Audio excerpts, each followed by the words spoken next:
I started working in 1976 in the mill, and I lost my job in 2008 after 32 years. So I was in the textile industry for quite some time, and I saw the buyouts and the leveraging and the poor decisions that were made by management, the last 10 or 15 years before the company closed down. And then they wanted to start sourcing everything, and I don't know, it just went to hell in a handbasket right quick there toward the end. In 1985, I was working on an old mill house. I bought one to remodel, and I was tearing off the front porch.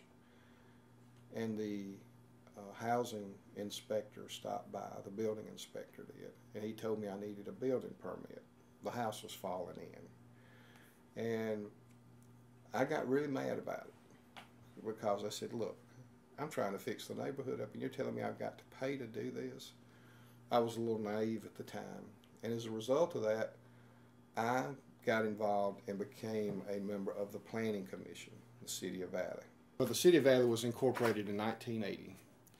There were basically 5 mill villages in the Greater Valley area.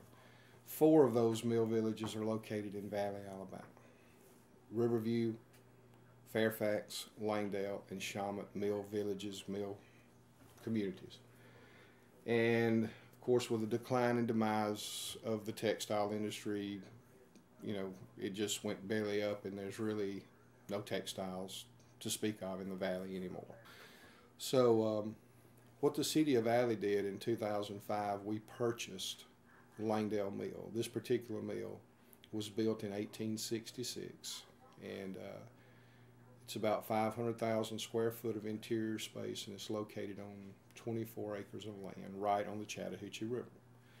A year later, we had the opportunity to purchase Riverdale Mill, which is about 2 miles downriver of where we are. It's about 240,000 square foot of interior space located on 17 acres of land.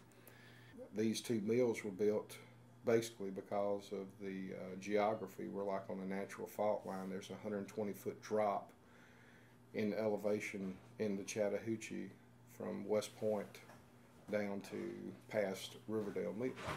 So, there were reasons these mills were built here, and it was because of the geography. And we bought these because in 1999 we did a design charrette for the City of Valley, this kind of coming in and looking to see what we had, what we could possibly do. They came up with this design valley, and it was kind of a roadmap that we used to kind of plot our strategy for moving forward. And they identified Langdale and Riverdale Mills as 2 sites that if we ever had the opportunity to obtain, we should. This is an official brownfield site here, and so is Riverdale Mill. We've had phase 1 and phase 2 assessments done. We've also received cleanup money for petroleum assessment and cleanup, and we've applied for additional hazardous waste cleanup and assessment. And they've not found anything. I mean, the mills were not wet finishing. They weren't chemicals or dyes or anything like that. So we got pretty much a clean bill of health. And so our master plan is a mixed-use development with retail, commercial. We've even done a feasibility study for a hotel and a conference center on site.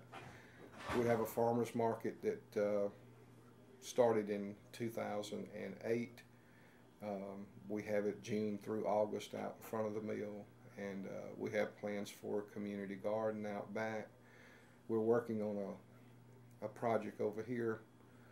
It started out as a LEED project, Leadership in Energy and Environmental Design. It's just a way of building that's very energy efficient and sustainable products and all that kind of stuff. And we've got a local high school group that's working with us to remodel that house.